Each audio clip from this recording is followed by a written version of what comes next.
Hey, hello, my name is Melo Reyes. Welcome to my video in which I will be talking about a comparison between two different English tenses with two different Spanish tenses. The ones that I select are simple present form in English and Spanish and present continuous form in English and Spanish, also known as a present progressive.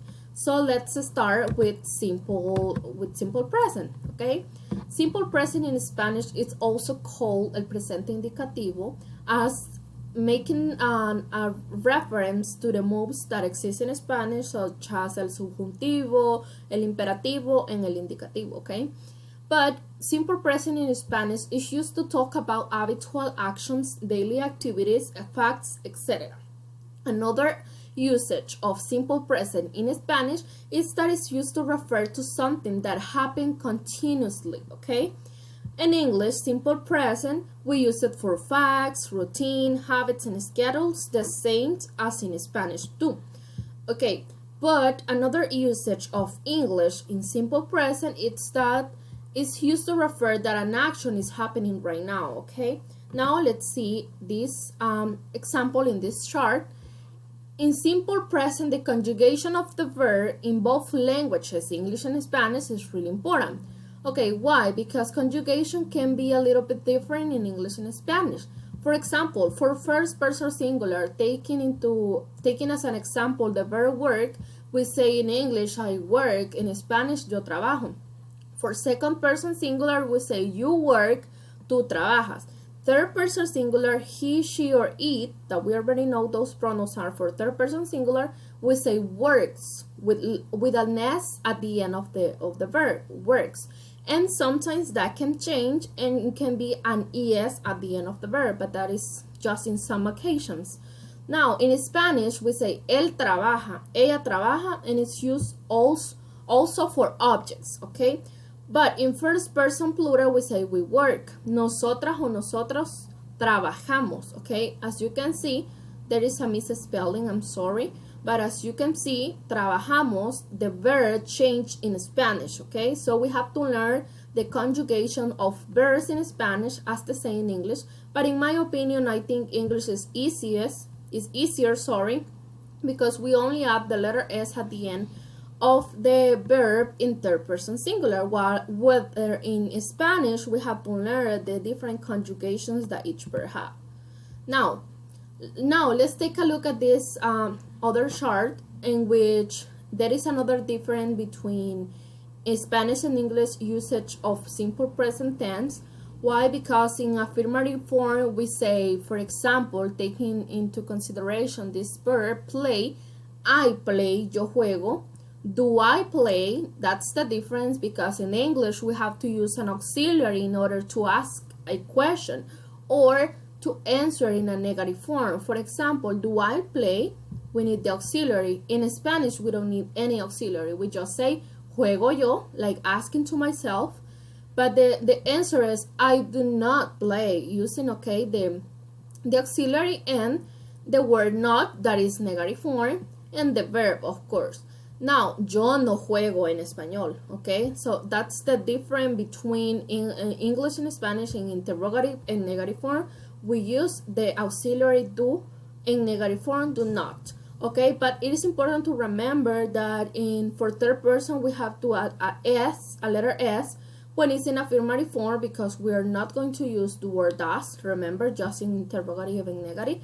But in interrogative and negative, we add does for third person singular, and it's not necessary to add a letter S at the end of the verb, because does is referring that is a third person singular, okay? Now let's continue and let's make a summary what we already saw. As we know, conjugation of the verb it's different in both languages. For example, I eat, yo como, she eats, ella come. So it's different, okay? English use the auxiliary do or does for interrogative and negative form. Remember, only for interrogative and negative form. Do you play soccer? No, I do not play soccer, or I don't play soccer, with contraction, okay? Now, some similarities, it's that both languages use simple present to talk about habitual activities or general truth. For example, I got this sentence that it says la miel es dulce. This is a general truth because we already know that la miel es dulce, okay? And in English, that would be honey is sweet. And that's a general truth used for both English and Spanish. Both languages use simple present to refer that happen continuously, regularly, or repetitively. Los elefantes comen raíces. That's an action that is going on. It's going continuously. Elephant eat roots. It's the same. Now, let's continue with present continuous and or also called present progressive. In English, present continuous is more versatile and is used to refer to actions in progress at the moment as well as to ongoing actions. But in Spanish, it's used exclusively for actions that are in progress in the moment or are in the process of being repeated.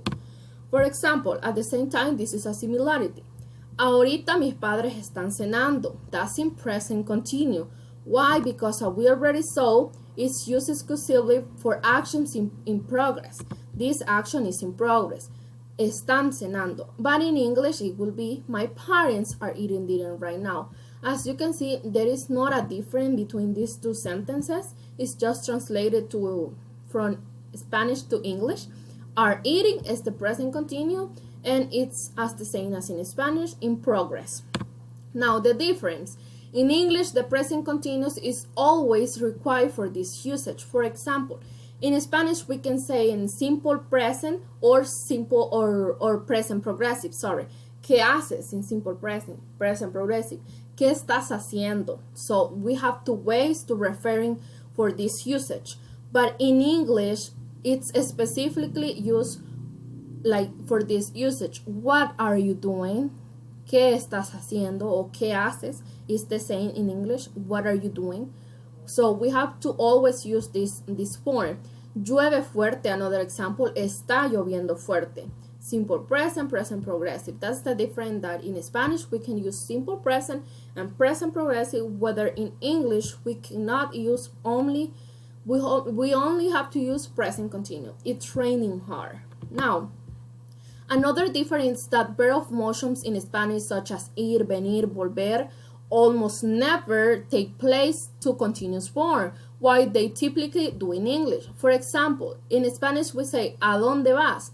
That's a verb of motion, vas. ¿A dónde vas? Okay. In English, we say, where are you going?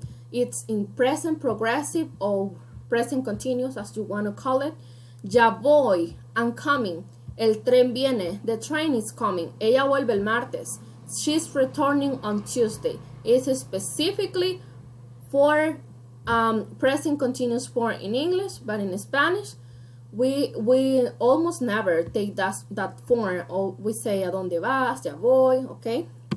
Now, it's important that these different grammars are very important for us in order to that we have to keep in mind that when we translate from Spanish to English, we don't need to do like a literal translation. So because we have to evaluate how the verb is being used, as in the example that I showed you in the last slide.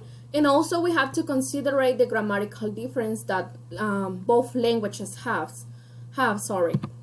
So this is my presentation. I hope you like it and you learn more about this comparison between English and Spanish with simple present and present progressive. Thank you so much.